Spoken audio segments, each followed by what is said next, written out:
Hey, I'm Steph. I'm Chris. I'm Aubrey. I'm Steph. I'm Sean.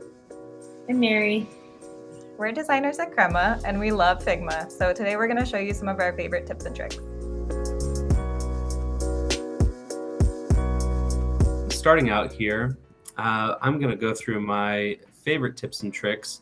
And what I wanted to focus on today was animation basics. When I started learning Figma, animation was kind of this big thing that I had to kind of figure out.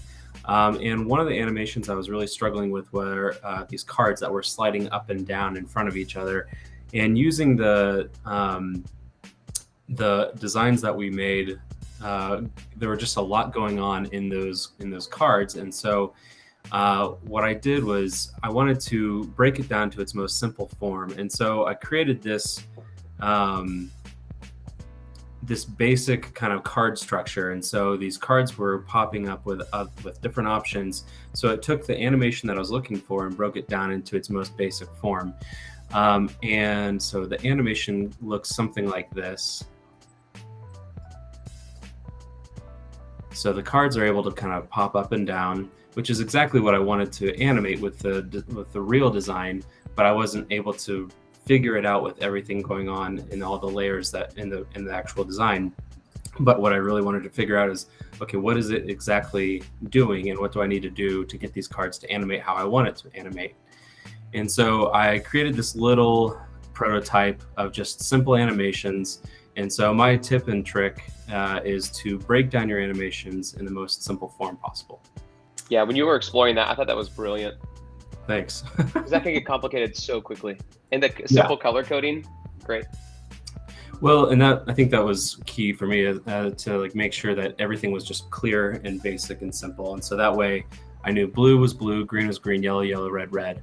And then the background, updated, not in this, but as I needed, but getting this simple animation of like, when I hit this is what happens, and the animation happens properly. That was the main thing. Yeah, that's awesome, because I've definitely been spinning before, seeing some really funky things happening with Smart Animate because my layers were so complicated. So that's a great idea. Yeah, that's exactly what I was hitting as well. Okay, cool. I've got 2 tips and or tricks. I don't know if they're tips or tricks. Shoot. So this first tip is about a 0-pixel frame. It's kind of a cool hack that I've discovered recently. It can be used in a number of places, but it's really helpful inside of an auto layout frame. And I'll kind of show what I mean about that, where I want this underline to be beneath this, this text here. So if this was on top, that's kind of what I want to happen.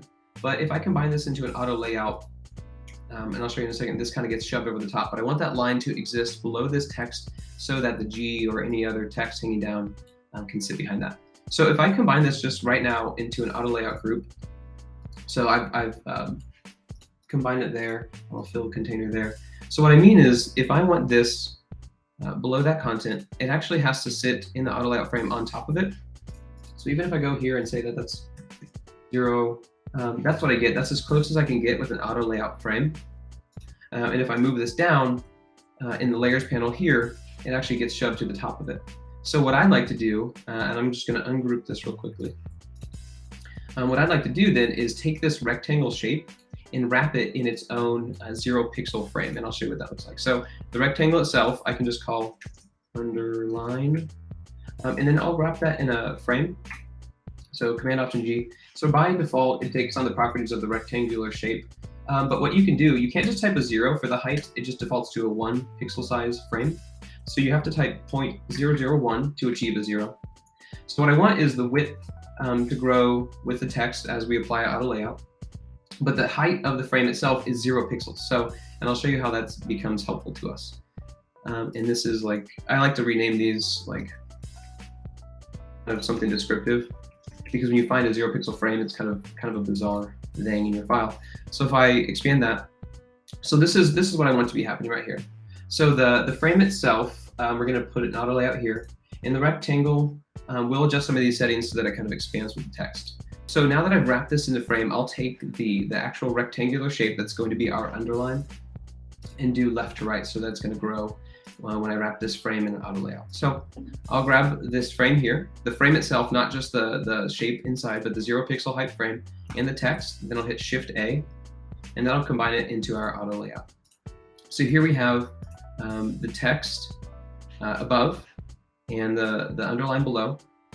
And so what we want though is, see, we're still getting this effect where even at 0 pixels, you just can't quite squeeze that under there. So what we're going to do then is take this frame, and first of all, we need to do a fill container so it snaps to the size of the text. So that's working. So that's how it grows and shrinks. And what we can do is type a bunch of letters that would ultimately hang down. So still, what the next step then, we'll have to take the 0 pixel frame and actually move that down to the bottom. So when you move it down here in the layers panel, what's actually happening in the auto layout is that it becomes the first object in this auto layout. So at that point, we actually want to take the underline, the actual shape of the rectangle itself, and independently move that of the frame. So we're going to leave the frame where it is, and we're going to move the underline down. So I'm holding Shift and just pressing down on my arrow keys and jumping by 10 pixels. So that is actually where I want it to be behind the text. So now, if I go back in here, it works as we would want, where the 0 pixel frame itself is now anchored to the top, and it's becoming full width and auto layout and flexing with the width of the text. But the actual piece that we really care about to see, the underline, is down here below the text. And of course, I probably should have mentioned clip content has to be turned off because this frame is 0 pixels high. If you hit clip content, well, then you're not going to see the rectangle that actually exists in that content. So that's how you can combine the 0 pixel frame with an auto layout. And the benefit is that because it takes up no space, you can basically have a frame and an object within it, and then manipulate that lower level object to kind of be anywhere you want without really affecting the auto layout. So that's the trick. And then the other part is, again, it's more for like illustration, but when you have two separate lines, I always found it kind of hard to, like, here, if I click enter, I want to like connect this line to this, but there's no way to do it because they're just two independent pieces. But I found that you can take this, and there's already like a menu item for this. I actually don't know where the menu item is because I use the keyboard shortcut Command E, and that flattens it into one kind of component. So now you can see if I click up here, they're like disconnected, but they're one item. And in the layers panel, you can see that they're one item. But here, if I just press enter again, now you'll see that both lined ends have a node, and you can continue to connect these. And so I find that that's helpful when you want to illustrate something, but lines are broken apart or things like that. And so I've used that a few times. So that's my other tip. Nice. I really like that last one. That's really nice. Like, I feel like I use group a lot and then it just gets messy. For lines? Or just anything, that you're connecting. Yeah, and I find that it's really critical because I really want these points to end up, because I find that when I can't do curves very well, so I would just connect them like solid, like sharp points, and I just end up curving those themselves in order to make like really smooth curves. I just don't know how to use the pen tool well, so I always just use this and then make them curvy. So I really want them to join up, and if they're not joined up, you can't do that, that radius. That's great. I love the 0 pixel frame as well. I use that all the time after you showed it to me. It's so good. Yeah, and I know that you can do some absolutely nut stuff with this. Like, there's a whole video dedicated to like wizards at Figma using this to like the nth degree. So I've only barely scratched the surface, and of course, sometimes I struggle, as you have seen. I've struggled to get it to work correctly. So it takes some finesse, but it's fun to figure out once you get it right. So I'm going to show you guys one of my new tips and tricks that I've kind of figured out with the ability to do horizontal and vertical scrolling at the same time, and that is creating a interactive and clickable map with a single screen. So this is the actual screen I have, and this is the only layer that I have for this, and I'll show you guys how I have this set up. But basically, I'll first show you what I'm able to do with it. So this is only one frame. And with this, I can scroll around on the screen openly, and then from any place, I can select any of my place icons, and it will take me directly to them and center them, and move me around the page. I can go back to my initial screen, and I can go to my location. So that's all with one frame. And so basically, the way that I am able to do that is by using something like this. So what I have is a scroll container. And then within that, I have a scroll to all option, which is basically a frame that doesn't contain anything, but it's set to the exact positioning of the initial screen where all of them are shown. And then I have a larger container. You can see here it's the same size as the map that contains all the pins. And I'll show you why I have a container around that in a moment. But then you can see these outlines. I don't actually have them in the design, but you can see that there is a scroll container for each icon that's same size as the phone screen, with the icon for each centered in the middle of it. And so once I have that set up, all you do is you create a prototype link. So when you click on each of the icons in the screen here, each one of these goes to the outside screen for that one. So you see that the when you click on the watch icon, it goes screen for, open this, close that really quick. You can see that it goes to the container for the watch. So it says that name is scroll to watch, and you can see that that is centered. And so basically all it's doing is it's creating an interaction where you are scrolling to that outside container. You could do it without the containers, but without the containers, you would have to like put in the information for like where it's supposed to scroll to. So I can show you. So if you click on watch, you can see here on tap, it goes scroll to, and then the scroll to watch container. And these are just set to 0 and 0. And then I just have it set to animate. So if you didn't have the container around it, then you would have to set these to get it centered. And I find it easier just to go ahead and have the container around it, especially for when you create like an actual rotation, which I'll show you next. But it just allows ease of use for that. So, and then all I did was create an overlay version of this. I believe with some of the new interactions that I don't have access to yet in Figma, you could do this without these screens with the hover interaction. But I put those there just to show that you could do it that way as well. And then the other thing that I wanted to show, the ability to create a rotation. So a lot of times, like within a map, you might want to show the actual direction that you're facing. So if you click on this, you could select that and it would just basically rotate the whole map, but you can see that the pins stay in the same place. So you can see they don't move. The reason that they don't move is because of that outside container that I have that is the same size as the map.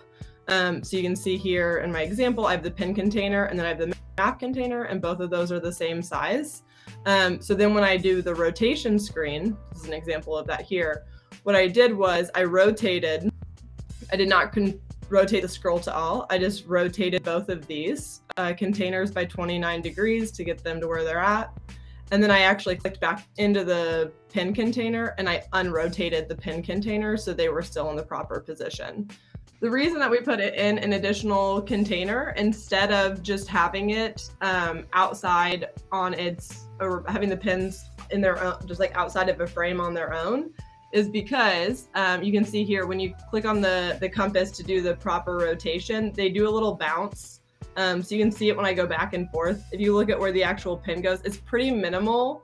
But when you have multiple layers in a map, like if you have, let's say, buildings layered on top of this as well, and then you have the pin icons, and then maybe you had some sort of labels, and those were all actually elements within your design, and you were doing some sort of rotation, and they all bounce slightly, it becomes noticeable. And so to counteract that happening, all you need to do is make it so every single main layer, except for the scroll to all, so like the pin container, the map container, all are the exact same size. And then those are the items that rotate together. So when one of those rotates, they all need to rotate. So if you had another layer of labels, it would basically just need to be the same size. All the labels would go within it.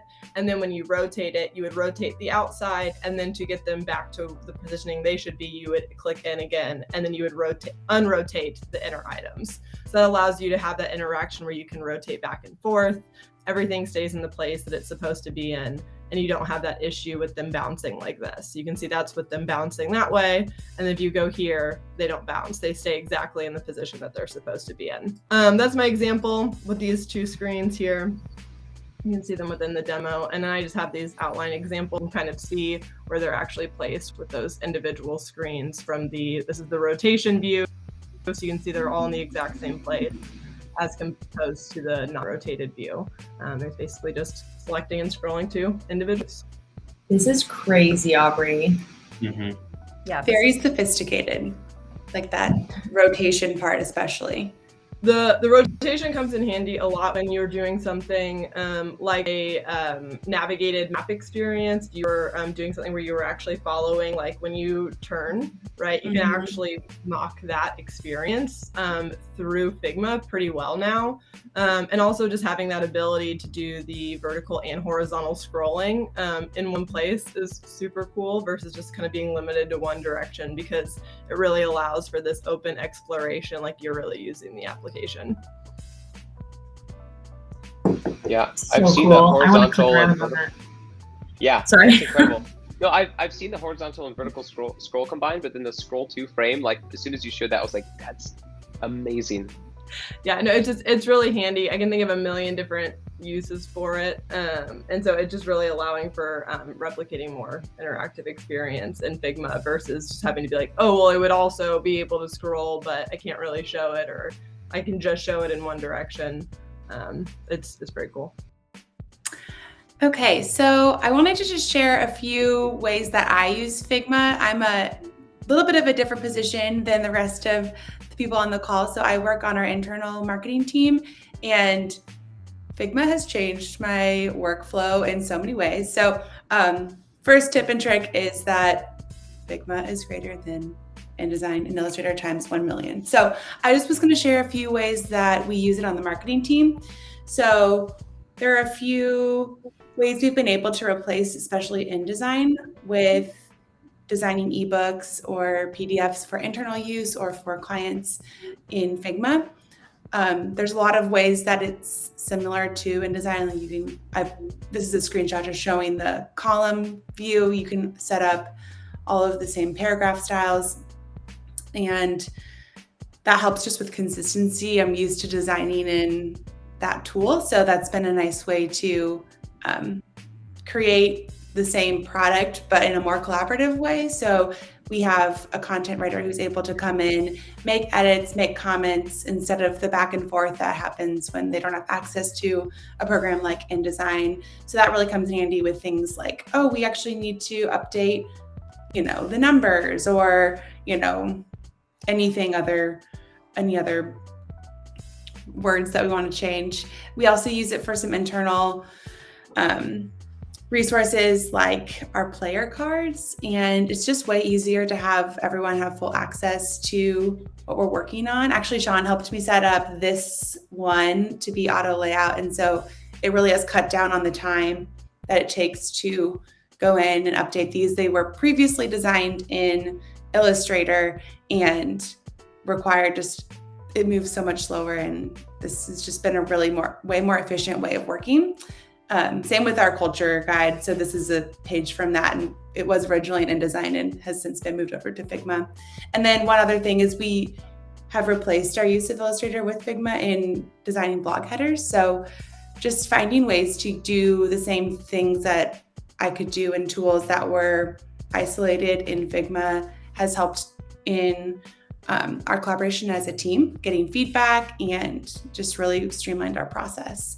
And then the last one I want to share is credit to Mary on the call. So when we're designing pages for our website, we want to get buy-in, make sure that everything is correct before we actually build the page in Webflow. So using Figma as a simulator, using auto layout for what it will look like in Webflow has been really helpful for me because I'm new to Webflow, and this is like a really easy way to experiment and see how it works. So I even practice naming, we have like flexbox vertical, paragraph, we have spacers, things that would be the naming in Webflow. And then it's a guide. So here I blocked out, where the space it takes up with another color, just to show how it looks. But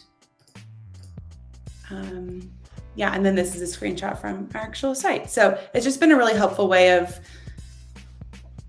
using a tool that might not be its intended purpose, but serves our team well. Yeah, that's a really good one. I think auto layout can be very close to like Flexbox system. So it's nice to play with. Looks great. I think you could do a whole video series about how you use Figma. Like, this is so cool. You didn't even get to some of your, well, you have more examples later, but that's really incredible that you're using the tool to cut out a bunch of other tools and it's still very powerful and effective. I think that's like a whole series on its own. Because like I feel like we use it in a very narrow and very specific way. And you're like, you could do these things with it. And that's really, really cool. Mm-hmm. Yeah, that seems so awesome for the player cards because you have like 50 of those that are all the same, but to try to update those in a tool that doesn't have auto layout sounds really cumbersome.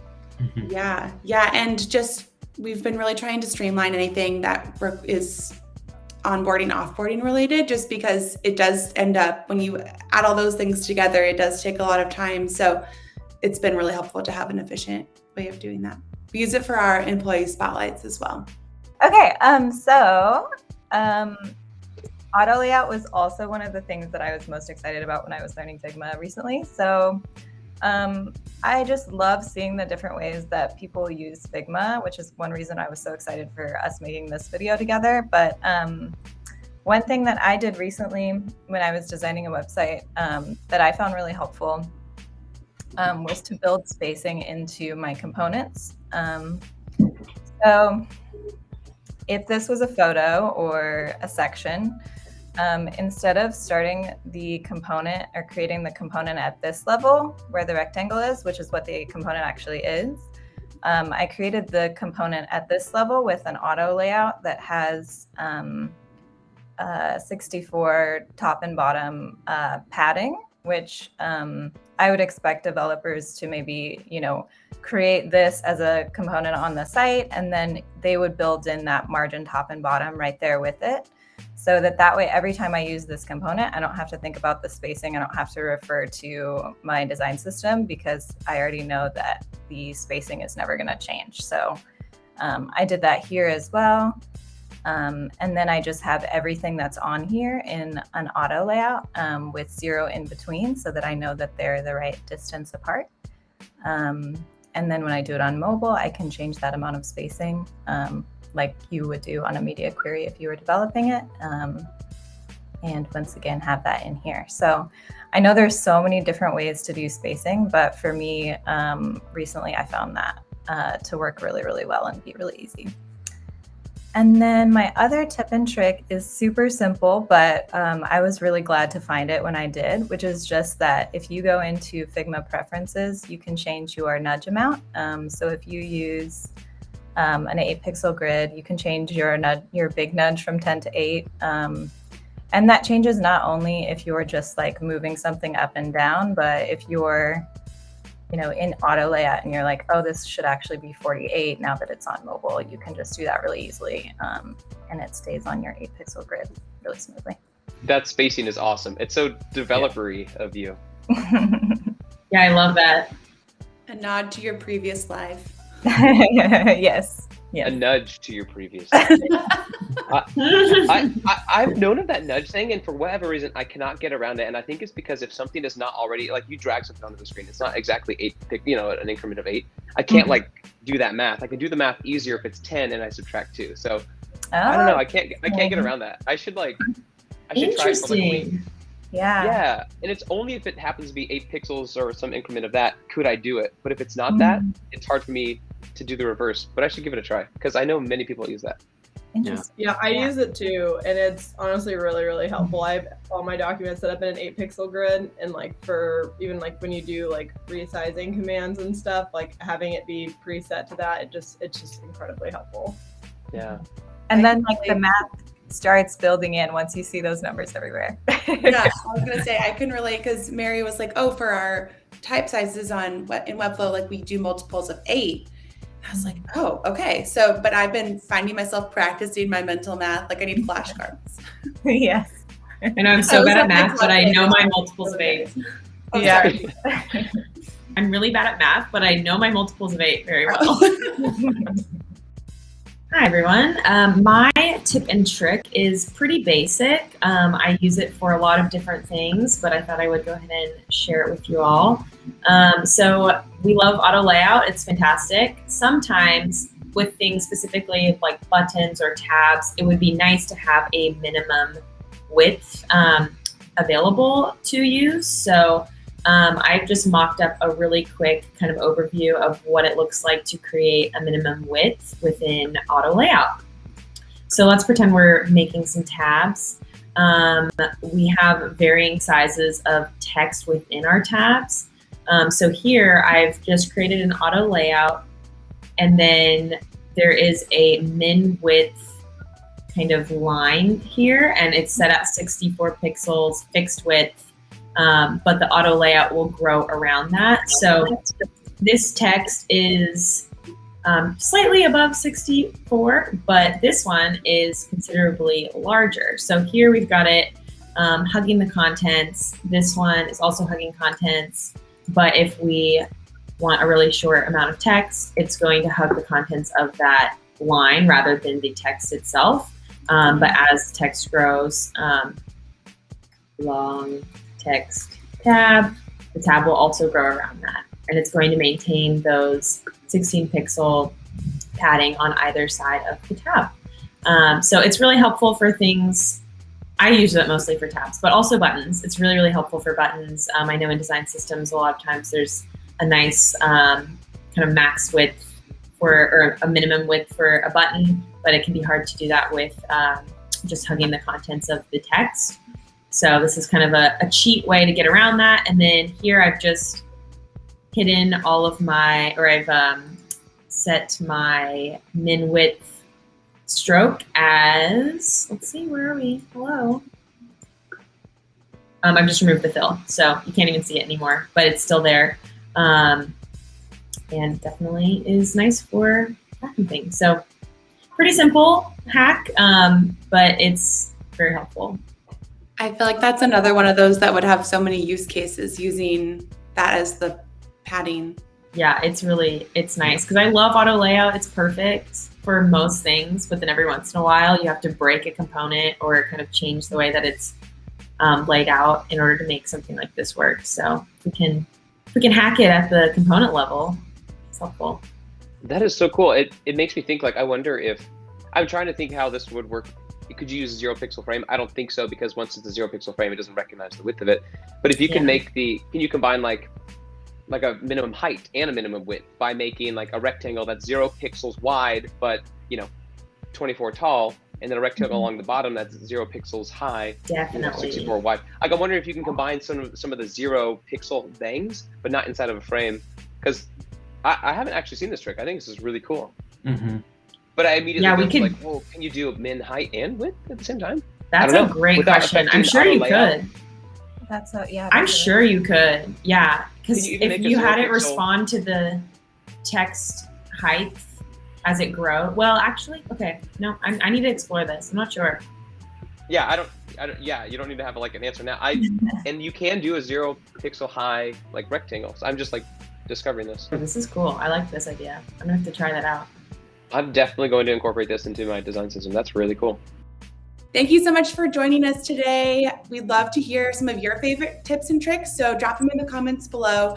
Don't forget to subscribe, and we'll see you next time.